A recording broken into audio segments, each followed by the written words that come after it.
The LA Clippers are playing their worst basketball of the season post Harden trade. And yeah, I think they're playing worse than that 0-5 run when they first got him because, well, this is not the first 5 games with a new player. What's been the biggest change? Why have the Clippers fallen apart so much? Why have we gone from about to get the number 1 seed or in the number 1 seed and now maybe going to be in play-in territory if things don't change? Going to be talking about it all on today's Locked On Clippers. You are Locked On Clippers, your daily Los Angeles Clippers podcast, part of the Locked On Podcast Network, your team every day.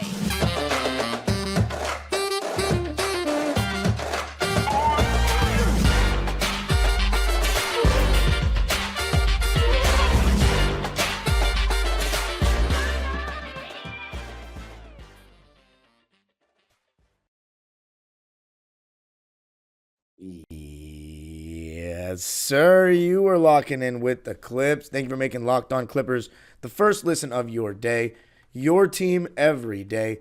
I'm your host, Darian Vaziri, born and raised in LA and in my 19th season as a Clipper fan. You can also follow me on Twitter and Instagram at DimeDropperPod and subscribe to my own YouTube channel, Dime Dropper, for even more LA Clipper, LA Sports, and NBA content. Check out my latest video in our game against the Pacers. It was bad, but I got fans' thoughts throughout the game. And Locked On Clippers is free and available wherever you get your podcasts, including YouTube. And I want you to let me know what you think. Even you can give me your top 3 as well, since I listed 3 things. 3 of the biggest reasons why we have fallen apart so much.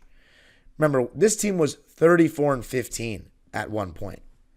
Not even tied. We had the number 1 record in the Western Conference. And I looked at the standings, and I just remember saying, wow, appreciate this. Because I kept getting on the pod, and of course I'm happy when we win games, right? You're going to see my natural excitement difference in a win and a loss. By the way, actually, I want to ask you a question, the audience. How big of a change is my mood because a lot of you guys listen on podcast form, so even those of you that don't comment, reach out to me and let me know because I'm very curious. How big is my enthusiasm level speaking in a win versus a loss? Is it like I'm super excited during a win and then I'm so down in the dumps during a loss it sounds like you're listening to a different host? Or am I still pretty enthusiastic for both? I would love to know. Because I know there's some guys that are so excited when their team wins. Then when they lose, they can't really even pick up the strength and energy to speak about the game with enthusiasm. I don't think I'm like that, but maybe it's anger versus happiness. I don't know. Just let me know. But the point is, I was getting on here and I kept saying, I'm not trying to get too excited. And I would preface everything with that. I'm not trying to get too excited. And I wasn't. But of course I was happy in the moment. That moment where I saw the first seed, I was like, oh my God, I got to get over it. I got to get over the PTSD, the not believing in James Harden, the Paul George skepticism, the fear of Kawhi getting hurt. I got to just appreciate what's happening because I was like, man, if we end up actually winning it all, if we end up actually winning the whole thing, I'm going to not have enjoyed the whole 82-game ride. I'm going to regret that. And I guess that was my first mistake. And again, just like it always goes, the second you start believing with this Clipper team, it always comes crashing down. So maybe now, as I'm losing belief, there's one twist left in the tail for us to turn it around. We're going to have to do it with a couple of things. A couple of things need to change. The first one is James Harden. Now, here's why I'm going with James over anyone else. Kawhi Leonard, he needs to be better, and I'll talk about him more as the episode continues. Paul George, I think we're going to talk about him as well, but we have really gotten on him and beaten the dead horse about his inconsistencies. But the last 8 or 9 games, he is starting to play better. Is he going to need to take it to a different level to close this season and end in the postseason? Absolutely. An extra level higher. But to me, the biggest fall off between December and January and now is James Harden. Because James Harden was playing at a level that we were saying he might be the second best player on this team. He was carving defenses apart every night. He was feasting on the fact that, the best 2 defenders on the other team are going to be guarding Kawhi and Paul. I'm going to be able to create whatever I want and pick and roll in an isolation. And I'm going to have the effect that I have on teams, which is I'm a pick and roll god. I can score 20 any night, maybe even 30, and I can drop you 10 assists in my sleep every night. And he was coming in playing solid defense, crushing all the allegations of he doesn't play defense at all, which I always said was over-exaggerated. I've always said he's a good post defender and he has good hands, but he has poor foot speed and is lazy. And we were getting the good version of James Harden defensively in those months. That mixed with the fact that he was just rolling. We had everybody talking about he's the system. He's taken this team to a level that we had never seen. It felt like for me, and I kid you not, it felt like it takes so much for us to lose. I was starting to get that confidence heading into games as a fan. Like, oh my God, it's going to just take so much for us to lose because we have so much talent. We have 3 stars. James Harden is a star. Well, let me tell you what James Harden's been doing statistically in the last 15 games, and this doesn't even account for his defense. 16 points, 5 rebounds, 9 assists. Those points are a little down, but the shooting splits, 40% from the field and 31 from 3. This is a guy that at one point of the season was shooting 46% from the field and 42% from 3. He's still shooting a career high from the foul line and from 3, which is great, but it's because he started the season so well shooting the 3. James is shooting 40% from 3 if you round up, 39.6. So he's no longer over 40%. That's still his career high shooting the ball from 3, which is amazing. But it's about right now, what have you done for me lately, in the sense that this is the way that we're playing at this moment. He is not playing well. He's not shooting well. He's not guarding. And I think a lot of it is, and I said this over and over, it's going to be hilarious looking back at the episode post games, because I kept saying, and people in the comments, I'm not some genius figuring this out. Everybody's been thinking about it. We were playing James Harden a lot throughout the season. And what's the point of having a Russell Westbrook if we're not going to use him? Because it became a thing where we had the James Harden, Russ can't play together situation for a minute. And if you're going to play James Harden 30-plus minutes that every star gets in the NBA, then Russell Westbrook, there's only about 16 or fewer minutes for him to get. And the thing is, James Harden was playing so well that it didn't really matter. But then eventually we started to see, okay, Russ and James Harden can play together, which we know they've played together in the past. But when they have Paul George and Kawhi out there, that's when it gets a little wonky because everybody wants the ball. Guys go out of rhythm. Getting the ball to Russ to initiate is the 4th best choice probably out of those 3. And he's never hesitant to get aggressive, Russell Westbrook, which is one thing we love about him, but also one thing that can hurt him. So we kind of went away from playing the big 4 together, but it would cause a situation where it was tough to just play Russ by himself because Russ with those second units, I don't have any stat on me, but it felt like it just wasn't great. It felt like it wasn't super strong. It felt like our offense was just not nearly as good as when James Harden was in the game. But again, one part of that is James Harden's playing with 2-1-3 for extended stretches. Russell Westbrook, not so much. And that definitely affects any stat you're going to throw at me. But I'm just saying from the eye test, it felt like Russell Westbrook could not hold his own without Harden in the game for extended stretches. And yes, I think 2-1-3 helps Russ even more than he helps them. So, but I do think that with Russ in the game, it puts more of an onus on Kawhi and Paul to be aggressive because of his lack of offense, as opposed to Harden where we lean into his pick and roll, but when it's not going, then you're just taking the ball away from Kawhi and Paul George. And I think the biggest difference now is Harden's legs, they're wearing on him. Again, I don't know what Harden's been doing off the court this season, but from every story I've heard from players and coaches and media, is that Harden, he lives, breathes, and sleeps basketball and having fun. And it's tough to balance that with the way he plays so on ball, heavy minutes throughout the course of a season, throughout his career. And, he's on the older side. He's had injuries. He's still a very serviceable and good player, but he's not been playing at an all-star level the last 15 to 20 games. And it's because he's not getting by anyone. He's not turning the corner with the same burst that he was early in the season. I remember I was even asking Harden fans, is he moving better than he has the last 3 years? And they were saying, yeah. And it's just caught up to him, the age. And it's scary that he's had such a healthy season. And it's happening right now. We need some kind of rejuvenation. We need to hopefully see him get his legs back because we traded for him. We put our eggs in this guy, the system. And right now he's not creating the same looks on pick and rolls. And I think when we play the good teams, they figured out that you put a good point of attack defender on him and a good drop big, and you don't leave the shooters. So you make them play 2-on-2, and you start to see Harden doesn't usually love taking the mid-range.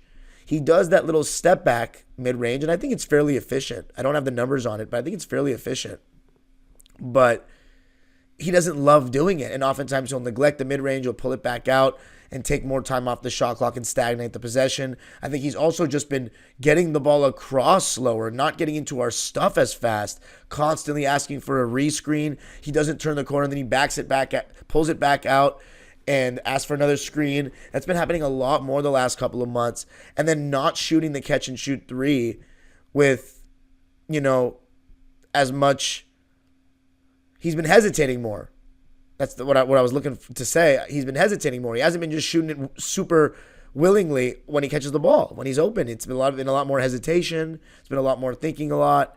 So we need the best version of James. And then the defense has just fallen off, and it's been the James Harden defensively that everybody grills him for being. Not fighting one-on-one, being lazy off the ball, transition. I mean, the guy is, the worst thing he does is when he'll take that step back three after a bunch of dribbles, he'll hold his follow through, and of course he jumps forward on every single one, looking to get a foul a lot of times. And then his guy that contests him will leak out. I bet you it's on scouting reports at this point. Leak out, and he'll just still be watching his miss, and they'll beat him down the floor, and they'll score. That's very infuriating. So, I don't know. And then the other option teams do is when they will sag off a shooter, and they'll make him throw that skip pass. He makes it most of the time, but sometimes you can get an occasional turnover. And then also at the rim, when he's challenging a big man, in like a little 2-on-1 situation where the big is playing two guys at once, he can't really get off the ground the same way, which I said before we even got him. And you're starting to see him get blocked and not get clean layups off. So we need the best version of James Harden. There's no doubt about it. He's still having a good season, an all-star caliber season, but we're going to need some kind of rejuvenation here. Do I think it's coming? Probably not. I think he still has some big games in the cards, though, in the playoffs. I don't think he's going to play badly every game. He's going to have some good games. But to go all the way, I never really did fully believe. But I'm hoping for the best, right? He's on my team. I'm hoping for the best. Come on, James. I think you can do it. I think you can turn it around. Coming up, though, going to be talking about pride, what we've been lacking a lot of recently. I got to tell you a little something about eBay Motors. Passion, drive, and patience. What brings home the winning trophy is also what keeps your ride or die alive.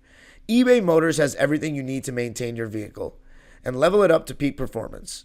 From superchargers, roof racks, exhaust kits, LED headlights, and more. Whether you're into speed, power, or style, eBay Motors has got you covered. With over 122 million parts for your number one ride or die, you'll always find exactly what you're looking for. And with eBay Guaranteed Fit, your part is guaranteed to fit your ride every time or your money back. Because with eBay Motors, you're burning rubber, not cash. With all the parts you need at the prices you want, it's easy to turn your car into the MVP and bring home that win. Keep your ride or die alive at ebaymotors.com. Eligible items only. Exclusions apply. eBay Guaranteed Fit. Only available to U.S. customers.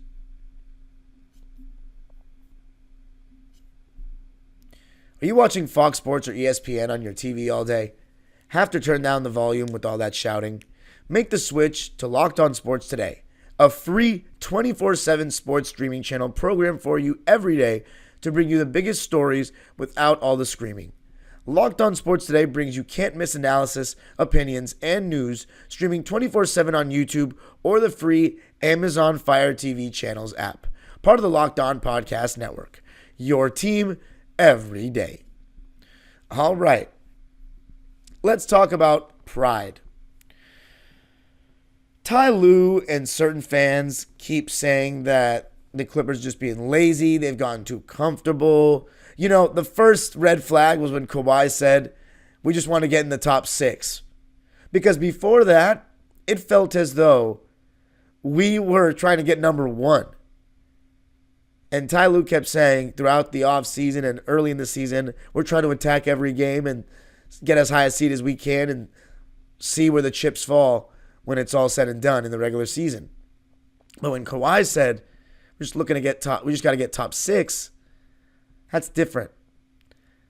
That's not priority. And Lawrence Frank did say, historically, you look before the season, champions are top seeds. Top 6 is not a top seed. You don't have home court advantage in the first round. That's not a top seed. So I realized then something had changed. And I don't think it's honestly a lack of trying and laziness. I think that's at times a thing. And there's been plenty of games at this point now where the Clippers have dogged it. But I think they're just tired. I think they've been worn out. We've used the same 9 guys all season because it seemed like we found something early. We found something really good early. But we didn't really think to preserve, which is funny. We went the opposite direction of load management. But you know what that shows me? I'm not super mad at that part as the fact that it's just more disappointing that, look, our 3 best players are 32 plus years old. And I looked at historically what teams have won championships like that. Only the 98 Bulls come to mind, 32 and over, because by 97 Pippen was 31. And the best 3 players being over 32. I thought the 08 Celtics, but no, Pierce was 31 when they won in 08. It's tough. And the other one had Jordan, Rodman, and Pippen in an established culture. Like, it's totally different. We're old. And it's a younger league now than it was in 98. And even when I started watching basketball in 2006, it's much younger. A lot more one-and-dones. A lot more opportunity for young players. Not a league built on vets anymore. It's a different kind of thing. It's a speed and up and down league, as opposed to a physical toughness league that it was in the 2000s and late 90s. So, yeah. Moral of the story, I think as a team we do have to show more pride, though. We have to show a sense of, like, do we want to win the championship or not? Because 5th seeds don't win rings. If they really think they can show up and have that same arrogant approach they had last year, they're mistaken completely. Kawhi will be able to get his 30 a game. I have trust in playoff Kawhi. The other guys, the rest of the team, I don't know. I don't think people understand how hard it is to win a ring. Look at the way the Denver Nuggets are playing basketball and look what they've established over the last couple of years. Does it look like we have any chance of beating that right now? I think we're old. But I'm not going to say we're cooked. Because when that playoff schedule comes out and everything in the past is kind of erased, everyone starts out 0-0 in the playoffs, you're in the big dance and you got a 1 out of 16 chance to win an NBA title. It's a mental rejuvenation that will translate to your body. But we need to show a sense of pride as this season comes to a close. Because if we just walk into the playoffs playing our worst basketball of the season, we are getting smoked. Because there's nobody right now to me that's in the top 8 slots, even 9 if you want to get the Lakers involved, that is playing worse basketball than we are. Even if you want to go top 11, Warriors fans can debate it because the Warriors are a little suspect to me, but they've been playing a little better lately. We're playing the worst basketball of any team involved in the postseason conversation in the West right now. The Rockets are on a huge winning streak. I'm not saying we'd lose to the Rockets in a series. We wouldn't play them anyway, but it's dire right now. We got Philly on Wednesday. Going to be talking about that and what kind of toughness level we're going to need. Plus, what I want to see more on both ends of the court specifically coming up.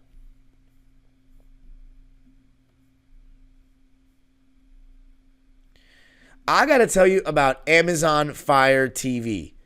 You know, I first got my Amazon Fire Stick when I was going to college because I didn't have cable and I wanted to be able to watch so many different things at once.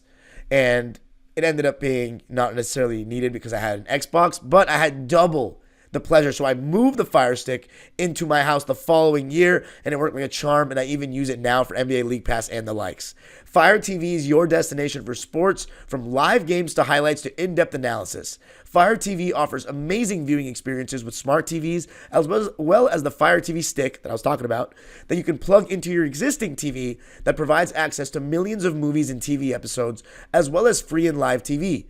Whether it's opening weekend for baseball, or the college basketball tournament, or the NBA playoffs, you're going to want to have a Fire TV.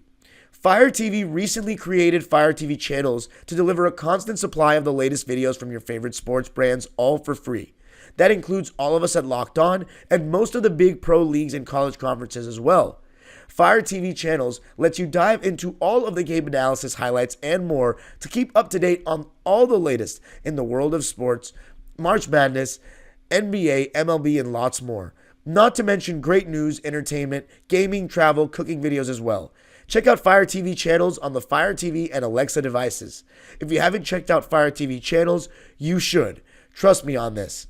To learn more, visit www.amazon.com/LockedOnFireTV.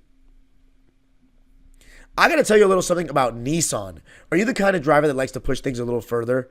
Ever wonder what adventure could be around the next corner? Our friends at Nissan have a lineup of SUVs with the capabilities to take your adventure to the next level. The 2024 Nissan Rogue is perfect for city drives and great escapes. Class-exclusive Google built-in is your always updating assistant to call on for almost anything. Gone are the days of connecting your phone. Google Assistant, Google Maps, and Google Play Store are built right into the 12.3-inch HD touchscreen infotainment system. The 2024 Rogue is the perfect mid-size crossover for your next adventure. The 2024 Nissan Pathfinder has room up to 8, an expansive cargo capacity, and advanced available 4x4 capability. With 284 horsepower and up to 6,000 pounds towing, when adventure calls, the Pathfinder is there to answer. Take the Nissan Rogue, Nissan Pathfinder, or Nissan Armada and go find your next big adventure. Shop nissanusa.com.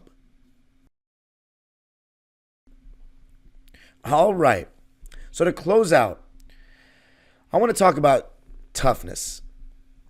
Let's start with defensively, right? When we got James Harden and lost Nico Batum and Robert Covington, I knew our defense wasn't going to be as good. But for a while, we actually didn't see a statistical drop-off, and we were one of the best half-court defenses in the league. And a lot of that was because, well, we're starting Terrence Mann. He was doing a pretty good job at the point of attack, guarding the best players. James Harden was holding his own on switches. Zubats was great protecting the rim. And Kawhi Leonard and Paul George ended up taking more of a defensive burden, whether it be Kawhi guarding fours or Kawhi guarding good players. Same with Paul George. And we were doing an amazing job. And then you had Amir Coffey playing more minutes. He's a solid defender. And Daniel Tice was better than Mason Plumlee. And mixed with that, Russell Westbrook was also playing at a level in which at one time of the season they were talking about all defense. I think that was an exaggeration, but the fact that that was even in the air, you could see how hard he was going, and a considerable drop-off when he was told that he would no longer qualify based on minutes. So that was rough. But we were playing pretty decent defense. Now, I think it's normal that it's not sustainable to defend at that level for the course of the season, which was one of my biggest question marks about trading for Harden and giving PG and Kawhi more of a defensive load, because I've always felt as though getting defensive guys around them to preserve them for offense was the best case, and then have them guard at the end of games when they need to. But we instead gave them less of an offensive load by bringing in Harden and kind of increased their defensive responsibilities. But my fear was, could they do it throughout the course of a season? And you're starting to see it's taking its toll. It's definitely taken its toll. I think the Clippers, at the same time, have still been lazy defensively. They're terrible in transition, right? They don't do a good enough job at the point of attack. And they're literally just small in the front court. So when Zoo gets drawn out of the paint, that backside protection, that low man help, is not always a very intimidating fella. So let's talk about what needs to change, right? I talked about pride. There needs to be a sense of, let's get our acts together individually, defensively, that will lead to collective success. Here's what I mean by that. Let's start from the top. Point guard, James Harden. He needs to get back to the way he was defending. By the way, so just for statistical purposes, we're the second worst defense in the NBA since the All-Star break. Worst in the league with Harden on the court, defensive rating-wise, right? So listen to this. I think James Harden needs to be the defender that he was early on in the season. And I think a lot of it is always effort with James. Definitely part of it is legs, wear and tear throughout the season, because we saw it the last 2 seasons, but he also had some injuries. Although the Philly injury was earlier in the season, but then he started getting some stuff later. At the same time, it's just fatigue too. He's older. And this, they were talking about his shoulder this season. It just happens the last 3 years. It has happened that way. But the 2022 season, he was particularly rough looking. I think he hadn't really fully recovered from that hamstring. These last 2 seasons, he's definitely been better than 2022, but same theme towards the end. Now, I think we will get a better version of James defensively to start the playoffs. I really do. I think it'll reinvigorate him, and he's going to play harder. But I think we'll see this James Harden when things start going rough for him offensively and in probably elimination game situations. I really do. But he's got to try his best. Now, Terrence Mann, even more so with him. He's guarding the point of attack, and he's been getting fried by basically everybody he's guarded recently. As I've said for a couple of episodes now, I don't remember the last time I've said that Terrence had a good defensive game. He's actually been better offensively since the All-Star break. He needs to show a little bit of a higher level of toughness and physicality defensively like we know he can. He isn't the best defender on a championship team, on a best point of attack defender on a championship team. I don't think he should be. He should be just one of the guys that can guard. We've given him that responsibility. He needs to be better defensively. Point blank, end of story. Or else we're screwed. How about Zubats? He needs to be more consistent, commanding, more physical. I know what the body language, what Zoo we're getting based on his body language. I haven't seen the Zoo that thinks he's an absolute wall at the paint and a top 10 to 15 starting center in the NBA in a long time, since before the injury. He needs to get back to that. Kawhi and Paul. Paul George needs to get back to thinking he's like an all-defense level player. He constantly talks about he's a two-way player. He likes playing D, likes getting after it on his podcast. Let me see it every game. Let me see it every game from this point forward. Guard the ball and sit in a chair for 4 quarters. Kawhi Leonard, and communicate for 4 quarters. Kawhi, he's the one that, on defense, he does not disappoint me as much as anyone else. But I will say this, and this goes to Ty Lue as well, but there needs to be a level of, we don't just switch everything so soft anymore.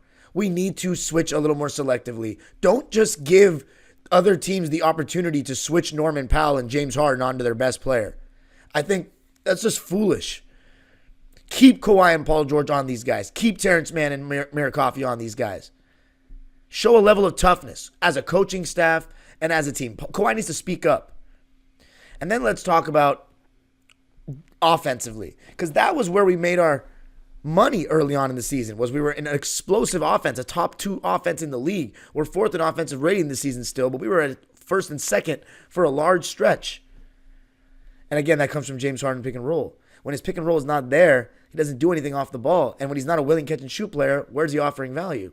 So here are some stats I got. Kawhi Leonard averages 1.19 points per possession in isolation. I don't think that means just him personally.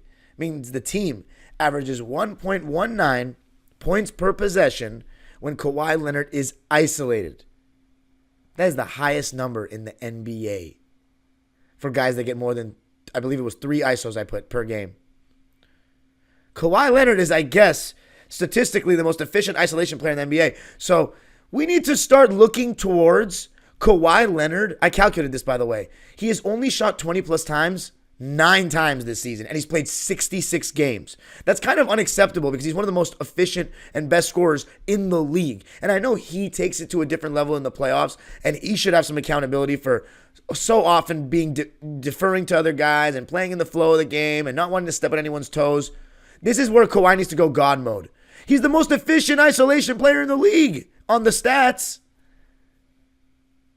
He needs to start shooting 20-plus shots. I don't care that James Harden's here and wants to get the ball for pick and rolls. Screw that. I don't care that Paul George wants to shoot 20 shots. He thinks it's 1A, 1B. He doesn't. He admitted it's not.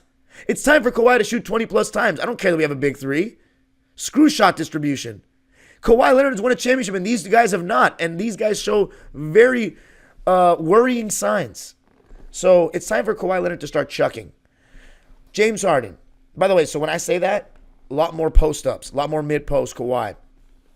Anyway, James Harden, though, I found this stat very interesting. James Harden averages 1.12 points per possession for the team in isolation.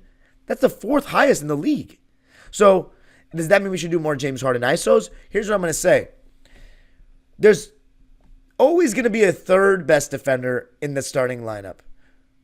One of them is going to have to be guarding Paul George or James. We go at that guy. And I think that's what we normally do. But my question for this statistic is, when teams switch the pick and roll and then James Harden ISOs, that probably counts. Does that count as an ISO? It should. But does that also count for his pick and roll points per possession statistic? I'm not sure. But the fact that Harden is 4th highest in isolation, maybe he needs to stop the screen so much and just go one-on-one more. I don't know. Just throwing things out there. I know it's funny. People are like, are you really suggesting more ISO ball? We built this team around ISO players, so what do you think? This is not a team built around movement guys. PG rarely cuts and moves without the ball outside of sets. Kawhi Leonard is a good post-up guy, but he's a good off-ball player to me, but he's nothing crazy. He doesn't always move. And then Harden doesn't move at all. So you made the roster a certain way. And Tyler's been saying it for years. We're not a movement roster with Kawhi and Paul. We're just not. Paul George, by the way, 1.04 points per possession in ISO, which is 10th in the NBA. So we have 3 guys that are in the top 10 in isolation per game, points per possession-wise. So that tells you everything you need to know about our team. Again, a lot of these people, they want to talk about the role players doing this and that. We need better from our role players, but it comes down to our stars. I guarantee you these statistics are, a lot of it's weighted from the early parts of the season. We've not been as good in isolation lately. Paul George, by the way, I thought this was a really stunning stat. Paul George averages 1.07 points per possession in pick and roll. So that means he averages more points in pick and roll for the team than in ISO. But he's 7th highest in the league in pick and roll for guys that run over 2 a game. That was wild to me. Kawhi Leonard, 1.0 flat points per possession in pick and roll, which was 19th. Harden, 0.99, which is 25th in the league, even though eye test wise, and not even eye test wise, fact, James Harden is our best pick and roll ball handler. That's not even a debate. He is. But he averages in points per possession for the team, it's the lowest out of the big 3, which is interesting. And I think that's very heavily because of these last 20 games or so. Very heavily. The pick and rolls have not been getting the same stuff. And if he's not getting that, we might need to go away from him for certain stretches of playoff games. I'm serious. Zubats, my last stat. Sorry for throwing all these stats at you. I know it's not like me. But Zubats, 1.24 points per possession as the pick and roll big. So that was a higher number than any of the ones I gave you. So that shows you that Zubats as the screener gets us good stuff. And we usually use him as the screener. But just throwing it out there. And then the highest number of any stat I garnered, 1.29 points per possession. You want to know what the stat that was? For what play type? Zubats post up. Remember when everybody was saying he got no moves, he doesn't do this? I'm not a numbers guy. And I'm not going to be that numbers don't lie guy because numbers do not paint the full picture. But for someone that's saying Zubats can't post up, my eye test doesn't tell me that, and the stats don't either, so talk to both. We got a Philadelphia game. This is a big one. Let's see if they can let's see a level of pride. I want to see Kawhi get 30-plus points. James Harden's return. Let's see him create good shots and pick and roll. Let's see us not switch so easily. Let's see Terrence Mann play better defense. I want to see it. You can follow me on Twitter and Instagram at DimeDropperPod. Subscribe to my own YouTube channel, Dime Dropper, for even more LA Clipper and LA sports content. And Locked On Clippers is free and available wherever you get your podcasts. Make sure you subscribe on YouTube and hit the notification bell. Let me know what you think the biggest differences have been from the early season Clippers and the recent Clippers. Peace. Have a good one. The age-old proverb continues. Go Clippers.